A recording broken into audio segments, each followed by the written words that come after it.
Hi there, welcome to the shack. I did one of these videos a few weeks ago because I reached 1,000 subscribers, which was amazing. And I'm primarily doing this video to say thanks because I reached my other goal, which was to achieve 250,000 hits on the channel since its inception 2 years ago, which has been achieved. I think it's now about 260,000 views, which is incredible.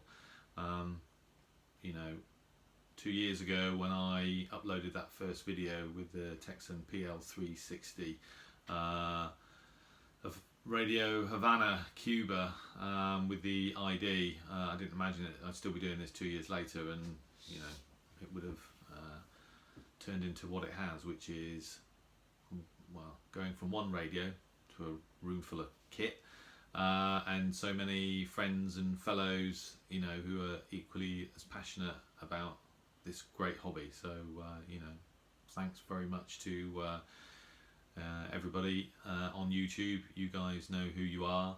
You know, I think I mentioned in my previous sort of catch-up video, you know, Klaus Puth will always be my spiritual leader in all things DX, but you know, and as I said, you guys know who you are. There's so many people on YouTube that love the hobby, and that, you know, share their experiences and their, you know, receptions. It's incredibly useful. In fact, very recently, Matthias Sendijager, who we all know, he's kind of like, you know, my oracle, because like myself, he started listening on the HF bands, you know, 3 decades ago, but he carried on listening, whereas I, you know, gave up for many years and only came back to it, you know, fairly recently. And his copy a few days ago of Radio Elwha Monrovia on the Texan PL880 with the whip, and then Radio National Archangel San Gabriel from Antarctica, again I think with his PL880 on the whip. That's incredible DX. I mean, that is pretty special. And you know, I know that we all try our best to achieve, you know, something new, hear something new. You know, when you've been doing this for a couple of years, you've heard quite a lot, and it's, you know, it's people like Matthias who are kind of at the leading edge of the hobby, I suppose, when it comes to, you know, researching, you know, what new signals are available on shortwave, taking the time probably to, you know, to figure out the best conditions of propagation, you know, all that stuff, you know, choosing a time when the K index is low, you know, it's someone like him who, you know, it makes a difference in terms of what you can hear, and it's quite an inspiration. So you know, in the last few days I've tried to hear Radio Elwha myself and didn't hear zip, but you know, it's a meeting of favourable conditions of propagation, and having, you know, the right receiver, etc., at the right time. Now, as far as the signal from Antarctica was concerned, I wasn't even aware of Radio National Archangel, and having seen Matthias's brilliant reception video, I looked in my copy of this, the World Radio and TV Handbook, Shortwave Stations of the World, towards the back, and there it is. So I think two things for me. One, the WRTH is kind of the Bible. You know, if there's any ambiguity about the, you know, the source of a signal, the only piece of information that I access that has always been correct, has never let me down, is that book. The website, Shortwave Info, etc., Shortwave Schedule, they're brilliant, but they cannot be relied on 100%. In fact, I now use the Black Cat Systems schedule, shortwave. Well, actually, it's more than shortwave. It's I think it goes down to long wave. The scheduling software, so you don't have to have a Wi-Fi or a sort of 4G signal when you're DXing to access schedules. Black Cat Systems automatically download them to your phone. I use an iPhone. I can't remember how much it cost. 3 or 4 quid. Brilliant, really good. I'll do a separate video on that. It's just that I do my videos via my iPhone video camera, so I need to find another way of recording my iPhone. But that Black Cat system software is excellent, and it is worthy of a video in its own right. As far as what I'm doing, I am still to test the Sony ICF 2001, the original, this little beauty, 50 quid off eBay, brilliant. We know that it's not as strong a performer as its younger brother, the 2001D 2010, but the original digitally tuned shortwave portable receiver, and I'm interested to know what it actually is capable of. So I have an intention to take that radio out into the field at some point with a long wire and really see what it can hear. And I'm planning to do the same with the Eaton E1, which you can see behind me.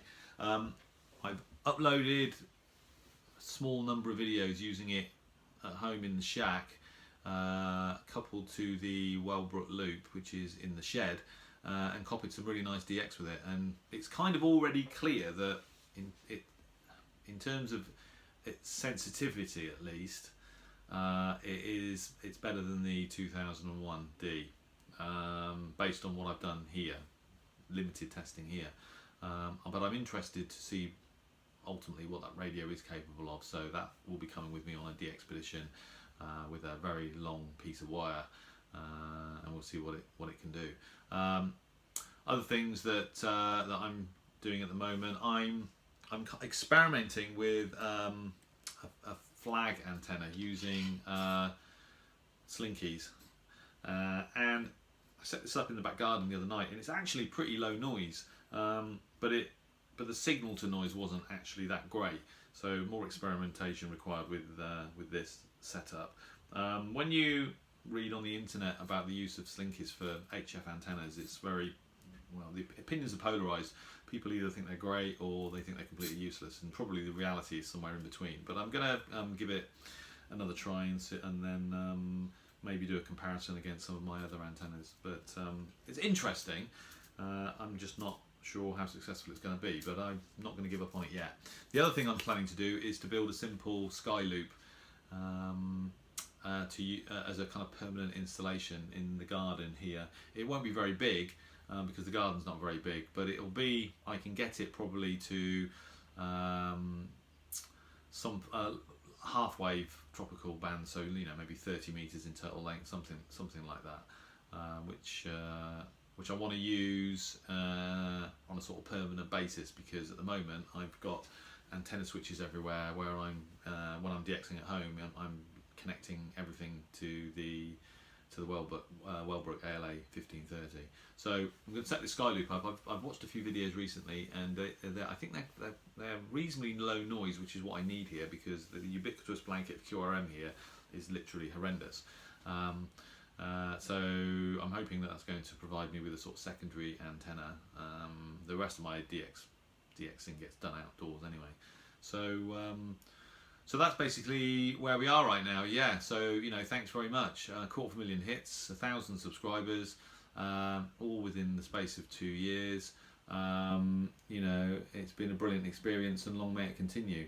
The other thing that I am planning to do is I am going to, at the end of the month, take my foundation license, so as that I can, at some point, not now, in the future, I can actually get on air. I've got sort of the hardware. I've got the ELAD FDM Duo, which is a transceiver. So I'm going to take my foundation license and then see another aspect to the hobby. Really, I'll never give up shortwave listening, DXing, but I think it would be interesting to do it. It's a course held over 2 days, and then you take the exam, and then which I think is multiple choice, and then you find out straight away whether you've passed or failed. So hopefully, I'm hoping it's going to be fairly straightforward. So I'm going to do that, but none of that's going to affect the channel. I'm going to carry on doing what I'm doing, and because I love it, and long may it continue. I wish I had enough time to do a roll call for everybody that's inspired me and all my friends, but it'd take far too long now. But you guys know who you are, and you know, I appreciate you, you know, being there with advice, etc. You know, it's fully reciprocated for sure. So you know, and I wish you guys every success in your DXing activities. So I think that's about it. I'm going to upload some more videos. In the meantime, best wishes and great DX. Thanks for watching.